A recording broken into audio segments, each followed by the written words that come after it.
Ok, então estamos de volta, então vamos lá, vamos trabalhar com da sequência a terceira parte, então. Esse sorriso, para quem lembra da minha aula de introdução de odonto lá de odontologia lá na anatomia, vai lembrar desse sorriso, né? Então, é interessante, né? Quem lembra disso aqui, ele tinha um lateral aqui, né?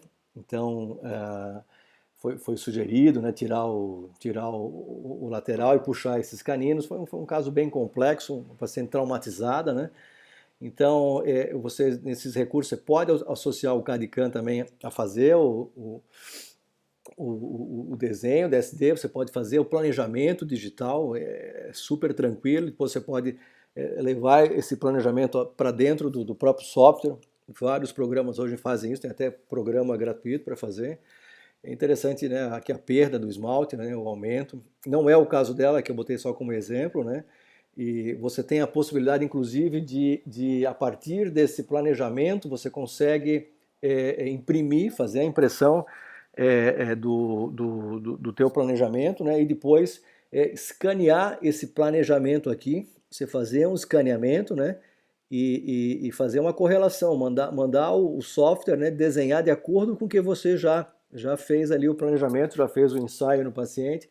Então você consegue ter muita solução, você consegue ter um acerto muito grande do teu trabalho, daquilo realmente que o paciente viu e gostou, né? Então, disso aqui acabou, né, chegando a isso aqui. Foi realmente um trabalho bem exaustivo, Vita, né, Vita Mark II, monocromático, bem trabalhadinho, ela gostou pra caramba, a forma ficou bem interessante. Se você for bem crítico, vai ter um pouquinho aqui de recessão, mas é pouca coisa, né? Foi bem trabalhado porque aqui eram caninos, eles tiveram que ser bem preparados. Por sorte, acabou não precisando de endodontia. Aqui são dois premolares, né? E os incisivos centrais. Então, bem trabalhadinho, ficou um trabalho bem aceito. Isso foi chairside, a gente fez, né? Ela precisou de provisórias, claro, mas foi feito na nossa clínica, enfim, questão de uma semana ficou resolvido. Aqui também, metalocerâmica, né? A metalocerâmica, a remoção dela, os núcleos, aí veio realmente a dúvida se a gente ia usar com base de zircônio ou se ia partir só para cerâmica pura.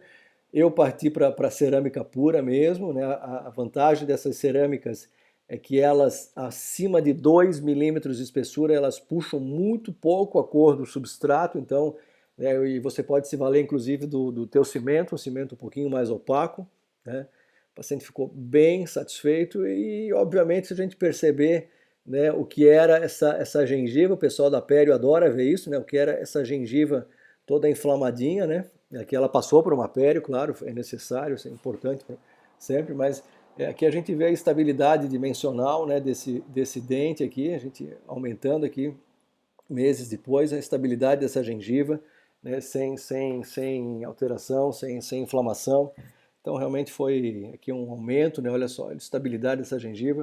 O pessoal da Pério adora isso. É interessante para a gente poder ver realmente o quanto que essa cerâmica bem polida, bem glaseada, ela consegue alcançar um sucesso na parte periodontal também. Além da estética, né? Que é o mais legal, né? Que é importante para ela.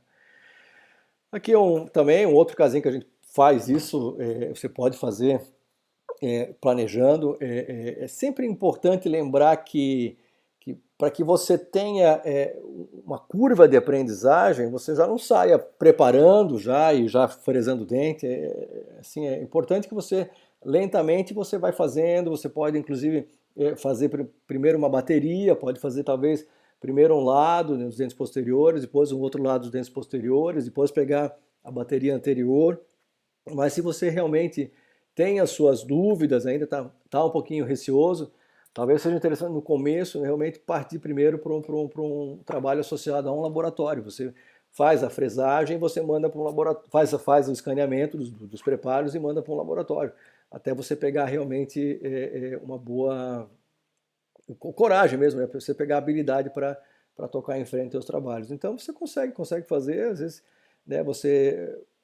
As cerâmicas, às vezes, até monocromáticas, ficam muito bonitas. Importante você buscar a forma para esse paciente, buscar o brilho, né? Buscar um bom glaseamento, né? Uma boa adaptação gengival. Isso é fundamental para o sucesso do teu trabalho, né? Aqui também é outro caso, né? O paciente Nesse caso aqui o paciente quis que fosse branco, né? A gente meio que relutou um pouco, né? Mas ele realmente gostaria que fosse branco. A gente trabalhou com Bleach 2 aqui, dentro daquele branco californiano, mas a gente vê então né, a beleza de uma cerâmica pura, né? E a gengiva, né? A saúde gengival ao redor dessas coroas, né?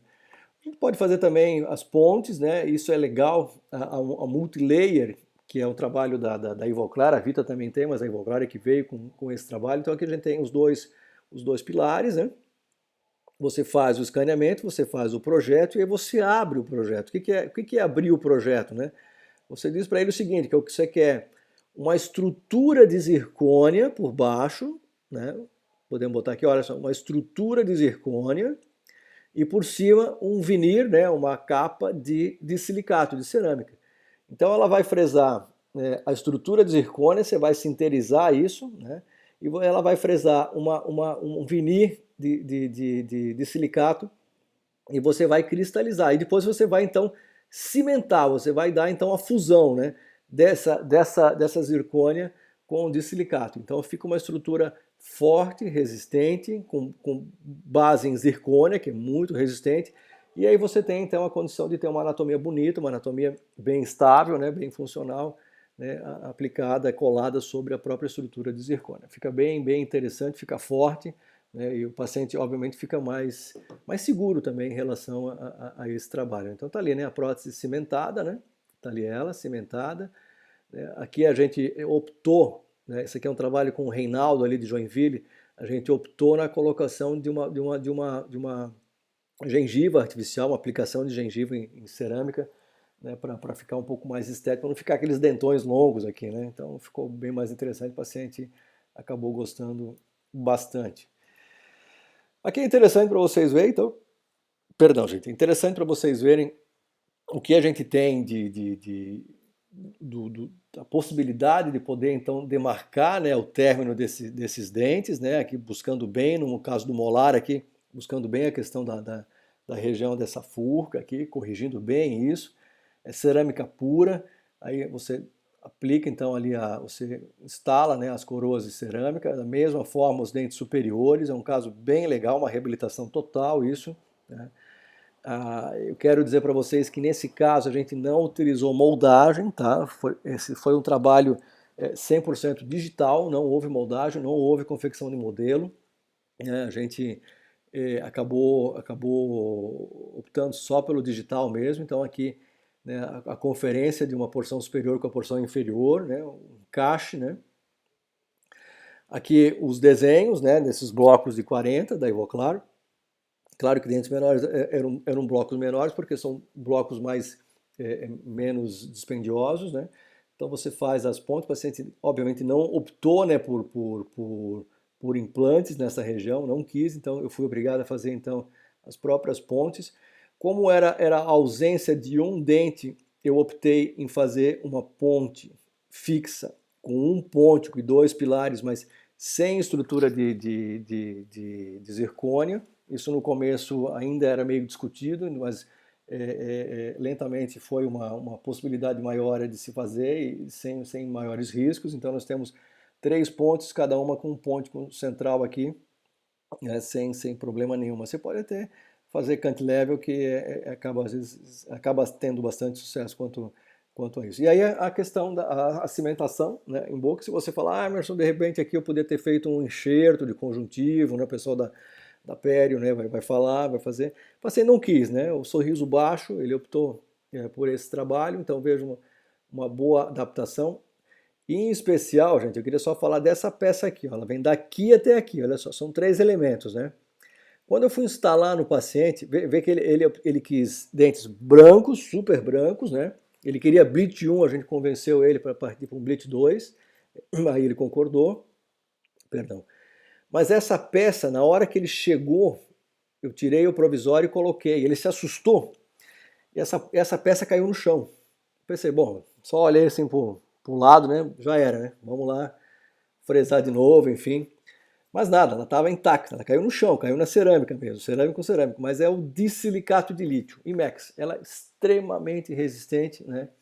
Então não houve prejuízo, não houve problema nenhum, não houve trinca, super legal. É claro que ali foi um descuido da equipe, teria que ter a gente usa um tecido embaixo, né? Para que se acontecer isso, cai sobre o tecido e não tem risco de fraturar, né? Mas é um material realmente bom, um material bem confiável mesmo. Um outro recurso que eu uso também, o CAD/CAM, uso bastante, eu gosto de fazer essas estruturas aqui na região da raiz, né? Essas classes 5 aqui, cobrindo um pouco mais essas facetas, né? Simulando uma classe 5, claro. Mas ela vem um pouquinho mais acima na região do esmalte, então a gente faz esses trabalhos, às vezes até quando sobra um pouco do bloco, né? Você fresa uma coroa até aqui, às vezes sobra um pouco do bloco e você consegue fazer uma fresagem de uma faceta dessa, é bem tranquilo, só para a região cervical. É importante lembrar que é uma cerâmica bem polida, bem glaseada, ela vai ter uma bela estabilidade dimensional da gengiva, né? Você consegue um bom polimento nela e você cola ela ali, então dá uma boa estabilidade. Então realmente é um recurso legal para você utilizar também, as facetinhas na região cervical. O legal também é saber, né, dos recursos dos scanners de boca. Agora vem os alinhadores também, estão partindo então para você faz o escaneamento, né? Você faz o escaneamento da boca, faz o escaneamento e o software, né? As empresas elas acabam desenvolvendo esses alinhadores. É um outro recurso que você também tem para o CAD/CAM.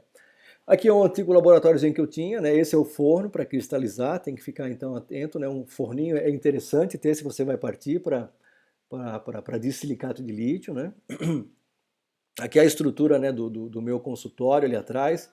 A gente já mudou um pouquinho até isso aqui já, né? Aqui eu tenho ali, aqui tá a unidade de fresagem trabalhando, né? Aqui uns forninhos de aplicação, mas é importante a gente ter esse cantinho para nós, né, para quem vai partir mesmo para reabilitação, é legal você ter, para que você possa realmente dar um suporte rápido para o paciente. Ali meu forno de sinterização, aqui a fresadora trabalhando, ali um outro scanner que eu tenho da Straumann também, né, e aí a unidade trabalhando, né, estamos no IMEX, enfim, mas esse é o nosso dia a dia mesmo. E um treinamento, né? É legal ter um treinamento em prótese para você ter alguns recursos, uma aplicação rápida, né? Um glaze, para que o teu trabalho não tenha que voltar, né? Para o laboratório, porque hoje o paciente ele te exige tempo também, né? Ele quer realmente o mais rápido possível, tá? E aí, claro, uma câmara de jateamento, né? Um vibrador, um recortador, né? Um espatulador a vácuo, tudo isso é importante para que você tenha qualidade quando você precisa trabalhar com o gesso, né? Você nem sempre vai ficar 100% no trabalho digital, né? Gente, foi um prazer aí, muito legal. Eu espero que a gente tenha uma boa discussão aí na segunda-feira. Quero que vocês tragam dúvidas. Eu acho muito legal vocês trabalharem com isso e terem conhecimento, né? Eu sei aí que está vindo o pessoal do laboratório de Itajaí fazer aí uns trabalhos. Eu gostaria de estar junto aí também com vocês. Eu vou montar uma outra aula agora só sobre o CAD/CAM em clínica versus laboratório, que também eu acho que vai ser realmente o início de vocês, né? E vamos lá, eu acho que vou deixar as palavras para falar no nosso encontro da segunda-feira. Um abraço e obrigado, gente. Tudo de bom.